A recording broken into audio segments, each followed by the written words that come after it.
Fadila, kami akan perbaharui kembali nanti, tetap tahan dulu. Dan saudara, kami saat ini sudah terhubung dengan Kapolres Cimahi AKBP Niko Nurullah Adi Putra. Pak Niko, selamat siang, bisa mendengar suara saya dengan L di Kompas TV? Selamat siang, Pak. Bisa Selamat siang. terdengar. Baik, Pak Mohon Niko. maaf, suara saya terdengar jelas? Suara saya? Suara terdengar jelas, Pak Niko. Pak Niko, boleh terima kasih. dikonfirmasi apakah posisi Pak Niko sekarang sedang menuju ke lokasi? Jadi perlu kami sampaikan bahwa terkait dengan masalah curah hujan yang begitu tinggi dari kemarin, ini memang dampak yang terbesar yang dialami adalah di daerah Kecamatan Cisarua atau tepatnya di Pasir Langu. Nah, tapi ini kami baru juga melakukan pengecekan ke beberapa lokasi lain, yaitu tepatnya di daerah wilayah Lembang, yang mana itu lokasinya di sekitaran Desa Sukajaya. Terdampak juga ada beberapa warga juga yang terkena dampak akibat curah hujan yang tinggi, sehingga terjadi pergeseran dan kami dari lokasi tersebut dan menuju ke daerah Pasir Langu. Tetapi karena mungkin situasi di lapangan ini jalur terputus, sehingga kami harus melintas memutar lebih jauh lagi. Demikian sementara. Baik, Pak Niko, apakah sudah ada informasi jumlah laporan orang hilang atau mungkin korban atau yang selamat, Pak Niko? Sampai dengan saat ini tentunya ada beberapa data yang sudah kami rekap dari laporan yang ada, kurang lebih 114 data, dan masih terus kami lakukan pemvalidan data karena masih ada beberapa juga korban yang berangsur-angsur ditemukan. Dan saat ini ada kurang lebih 24 yang sudah bisa berhasil dilakukan evakuasi. 24 ya? Dan juga masih, ya betul, sekarang juga, tapi nanti kami coba akan validkan untuk datanya. Dan hal tersebut kami juga sudah lakukan upaya terkait dengan pembentukan beberapa pos, yaitu salah satunya adalah pos DVI yang di lokasi terdekat, maupun untuk koordinasi dengan stakeholder terkait dari BPBD maupun dan hal sebagainya. Baik, kalau untuk korban jiwa atau korban yang hilang, ada jumlah yang sudah didapat? Data sementara mungkin, Pak Niko? Data sampai dengan saat ini kami untuk korban yang hilang ada 114. Oke. Untuk korban meninggal, apakah sudah ada informasi sementara? Sampai saat ini di kami datanya berarti 4 ditambah 6, berarti ada 10. 10 korban meninggal dunia ya? Berarti Betul, masih ada sekitar seratusan yang data yang masih hilang ya, Pak Niko ya? Ada 21 yang selamat, sehingga kalau daftar yang 21, kalau daftar yang hilang sampai dengan data kami saat ini ada 89.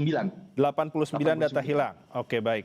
Betul. Tapi tentunya nanti kami akan coba validkan lagi kembali datanya sampai menunggu waktunya, karena mungkin situasi di lokasi juga masih cukup rawan, karena mengingat kami khawatir terkait dengan adanya mungkin longsor susulan dan sebagainya. Demikian. Oke, baik Pak Niko, apakah ada langkah berikutnya yang akan dilakukan? Mungkin akan ada pembangunan posko sementara terkait dengan warga yang terdampak?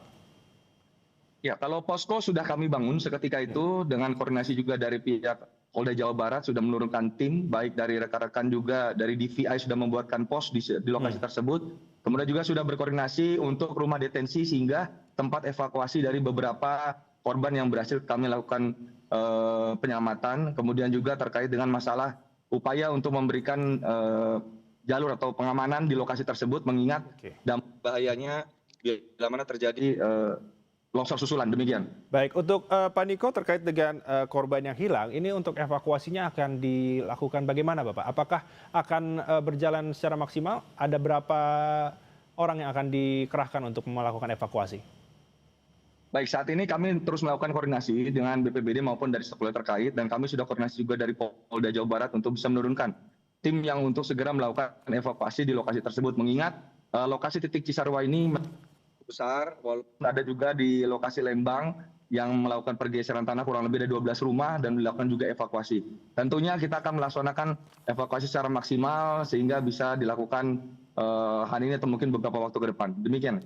Baik, terima kasih Bapak AKBP Niko Nurullah Adi Putra, Kapolres Cimahi. Bapak hati-hati di jalan, semoga evakuasi dapat berjalan dengan lancar. Terima kasih, Pak Niko. Terima kasih. Baik, terima kasih. Baik. Saudara, saat ini kami sudah tersambung dengan Kepala BPBD Jabar, Bapak Teten Ali Mulku. Pak Teten, boleh di-update terkait dengan longsor yang terjadi di Bandung Barat, Pak Teten, hingga saat ini? Ya, terima kasih. Jadi hari ini memang terjadi dua longsoran ya, terjadi di Bandung Barat. Yang pertama di Pasir Langu, yang kedua terjadi di Lembang. Ini memang apa namanya, mungkin salah satu penyebabnya dikarenakan ada intensitas hujan yang cukup tinggi. Memang ini sesuai dengan early warning yang dikeluarkan oleh teman-teman dari BMKG. Nah, sampai dengan sini korban hilang, detailnya kami masih terus mengumpulkan informasi sekitar 100-an gitu ya. Mudah-mudahan sih kurang lah ya, kurang daripada itu. Dan sementara ini yang ditemukan sekitar 10 ya, 10 dan mudah-mudahan tapi kami ini saya dalam perjalanan, soalnya dalam perjalanan belum bisa memastikan detail seperti apa kejadian di lapangan, karena ini banyak sekali longsoran-longsoran kecil di menuju lokasi. Ini memang cukup curam ya. Ini sekitar 7 menit lagi kami Oke, mencapai lokasi. Demikian. baik. Pak Teten, berarti ini ada terjadi dua longsoran di Lembang dan juga Pasir Langu, dan tadi sempat Dan berbicara dengan Kapolres Cimahi bahwa ada 10 orang meninggal. Ini berarti di tempat yang sama ataukah dari data, kemungkinan dari data dua tempat ini, Bapak? kami belum bisa memastikan ya, saya takut salah datanya. Oke, Yang jelas kalau yang di Lembang ini sekitar 2 orang dipastikan meninggal dunia di Lembang itu. Yang di Pasir Langu kami belum sampai ke lokasi nih, saya dalam oke. perjalanan soalnya. Baik, Bapak dari tim BPBD Jawa Barat, apakah sudah dikerahkan untuk melakukan evakuasi, Pak Teten? Halo, Pak Teten? Pak Teten, terkait dengan proses evakuasi, apakah sudah mengerahkan tim ke daerah Pasir Langu, Pak Teten? Ini dalam kami sudah memerintahkan dari pagi tadi, sudah teman-teman bergerak termasuk dari halo sudah dan alat-alat yang dibutuhkan alkohol dalam apa namanya dalam proses pengiriman. Kalau secara personil kita sudah di lokasi ya, kerjasama dengan teman-teman di ini di KBB ya, Oke, KBB.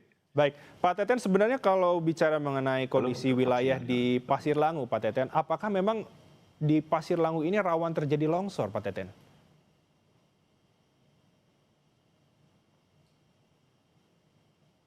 KRB ya, kajian risiko bencana, memang terjadi daerah yang cukup rawan ya, terutama, dan kami melihat di seputar ini juga ada perubahan fungsi lahan lah ya, fungsi lahan yang memang ini mengakibatkan kejenuhan air sehingga terjadi run off ya, dan terjadi banjir dan longsor kemungkinan. Demikian. Baik. Pak Teten, terkait dengan kondisi bencana ini akan ditetapkan, apakah akan segera ditetapkan, Pak Teten, dalam waktu dekat? Ini karena ini bencananya skalanya di kabupaten kota ya, maka nanti kabupaten kota tersebut pihak Forkopimda ya, Bupati beserta Forkopimda itu akan mengkaji dan kalau misalnya diperlukan penetapan sebagai status tanggap darurat bencana. Kalau status siaga bencana memang sudah ditetapkan Jawa Barat, Jawa Barat sudah ditetapkan sebagai siaga bencana hidrometeorologi dari tanggal 15 September sampai dengan tanggal 30 April. Memang kita sudah memberikan early warning dan kita sudah bersiap-siap. Tetapi titik-titik lokasi kan kita juga tidak tahu lokasinya tersebut, dan sebetulnya ini kita juga sudah kolaborasi dengan teman-teman di kewilayahan, desa kelurahan gitu ya. Cuman ini juga menjadi masukan ke kita, autokritik terhadap kita bahwa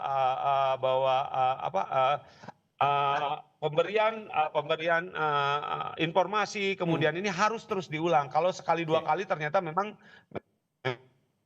tidak kurang efektif lah kayaknya sekali dua. Ini harus terus dilakukan, dan teman-teman kewilayahan mohon bantuannya juga dari teman-teman kewilayahan, baik itu di desa, kelurahan gitu ya, itu untuk melakukan demikian. Baik, harus dilakukan secara terus-menerus terkait dengan informasi adanya cuaca ekstrim dan juga kemungkinan terjadinya bencana hidrometeorologi. Pak Teten, apakah nantinya di lokasi, saat Anda sampai di lokasi nantinya, apakah tentu akan melakukan evakuasi dengan warga di kampung sekitar, Pak Teten? Bagaimana? Ya. Kita kerjasama bahu membahu dengan teman-teman Basarnas juga teman-teman TNI Polri ya kita juga akan melakukan evakuasi terhadap korban-korban. Oke, baik. Pak Teten, terakhir mungkin terkait dengan kondisi cuaca pada hari ini, apakah nantinya akan mempengaruhi proses evakuasi dan bagaimana ke depannya?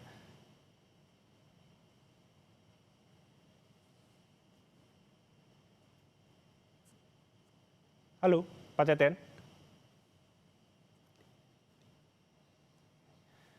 Baik, nampaknya kami terputus komunikasi kami dengan Kepala BPBD Jawa Barat, Pak Teten Ali Mulku, dan kami akan terus update terkait.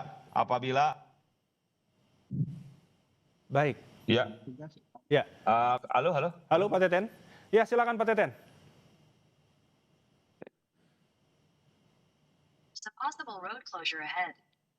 Halo, Pak Teten.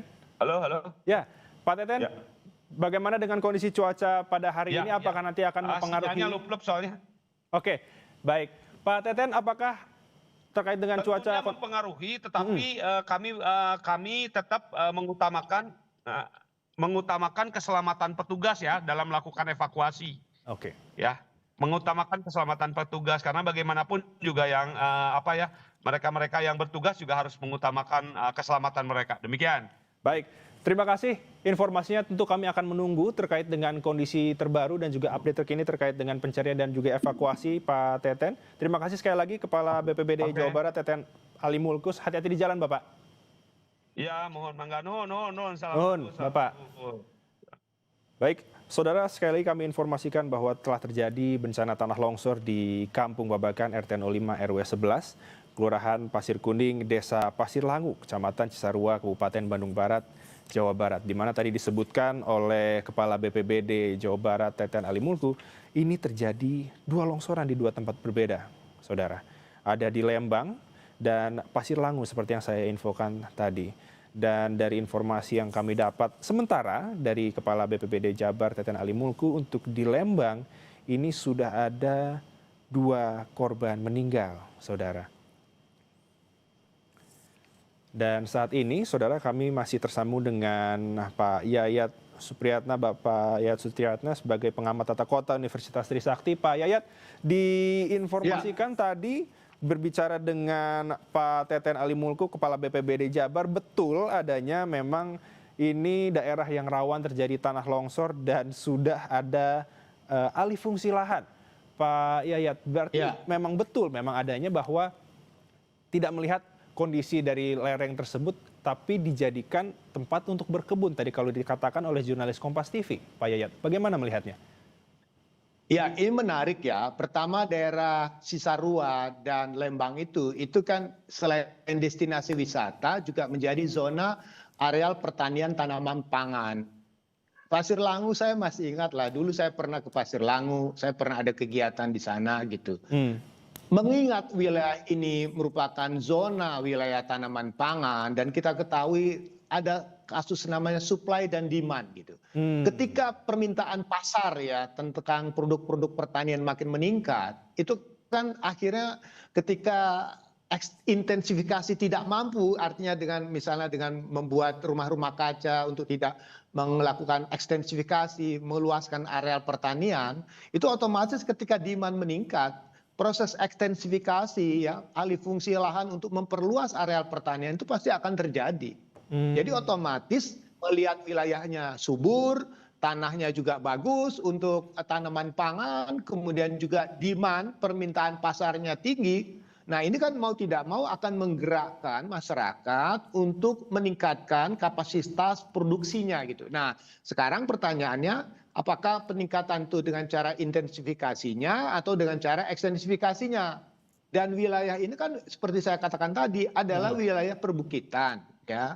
Dengan zona mungkin kelerengannya itu cukup curam. Nah, otomatis jika terjadi alih fungsi dari vegetasi tanaman keras yang punya kapasitas untuk menyerap tanah tinggi, menyerap air tinggi dengan tanaman pangan itu berbeda. Nah, menurut saya ada bagusnya ya. Kita coba memahami mengapa masyarakat sangat antusias untuk meningkatkan nilai lahannya dengan produk-produk pertanian.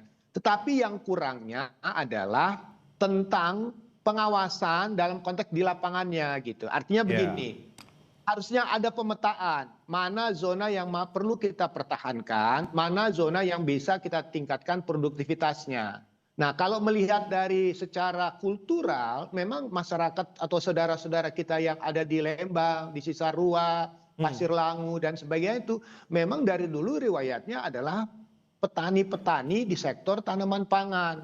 Dan kita ketahui Lembang itu kan ibaratnya kalau di Bogor tuh kayak puncak gitu ya, menjadi destinasi wisata, wisatawannya banyak, pasti ada nilai tambah dalam konteks wilayahnya yang mempunyai daya tarik, maka pertanian itu menjadi hal yang menjadi salah satu sumber penghasilan utamanya. Nah, sekarang yang menjadi catatan kita, areal-areal pertanian itu areal itu dimiliki oleh siapa misalnya. Kalau misalnya dikuasai oleh satu badan usaha, katakanlah punya perhutani. Kadang-kadang pertanyaannya apa sudah ada izin, ada syarat-syarat ketentuan yang berlaku atau milik siapa yang mengelolanya. Tapi kalau kepemilikannya private, perseorangannya kita juga tidak bisa mengendalikan ya, karena hak seseorang untuk memanfaatkan nilai tanah itu adalah hak pribadi. Tetapi secara tata ruang perlu ada rambu-rambu. Karena mengingat ya daerah ini kan sangat sensitif. Sekali lagi saya mengatakan bukan hanya untuk di Bandung, di Bogor, Cianjur atau kawasan-kawasan di Jawa Tengah yang merupakan zona areal pertanian dengan tanaman pangan, jika memasuki curah hujan yang tinggi itu mau tidak mau memang harus lebih waspada. Dan ini kita memang berduka karena kejadiannya terjadi pada jam 3 pagi begitu. Baik, Pak Yayat, ini masih sangat menarik terkait dengan pembahasan alih fungsi lahan yang menyebabkan bencana longsor. Tapi kita harus tahan terlebih dahulu diskusi kita. Bapak, kita jeda sejenak. Tetap di Breaking News Kompas TV.